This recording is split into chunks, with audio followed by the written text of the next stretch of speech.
বিএনপির মহাসচিব মির্জা ফখরুল ইসলাম আলমগীর বলেছেন, বিগত 15 বছরে ভারতের কাছে বাংলাদেশ থেকে অনেক কিছু বেচে দিয়েছে, কিন্তু তিস্তার এক ফোঁটা পানি আনতে পারেনি আওয়ামী লীগ।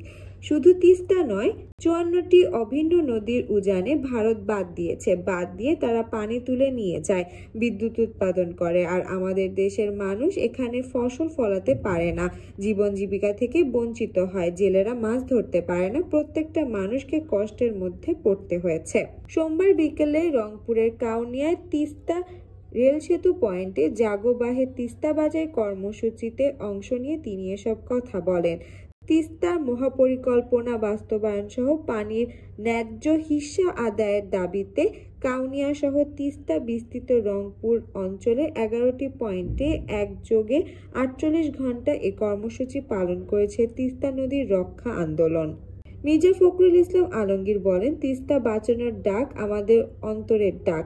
আমরা লড়াই করেছি 15 বছর ফ্যাসিবাদী হাসিনা সরকারের বিরুদ্ধে, আমাদের ছেলেরা লড়াই করেছে। এর আগে সোমবার সকাল থেকে রংপুর কাউনিয়া রেল সেতু ও গঙ্গাচড়া মহিপুর সেতু পয়েন্টে জাগো বাহে তিস্তা বাজাই কর্মসূচিতে যোগ দিতে খণ্ড খণ্ড মিছিল নিয়ে আসতে দেখা দেয় নদী পাড়ে হাজারো মানুষকে।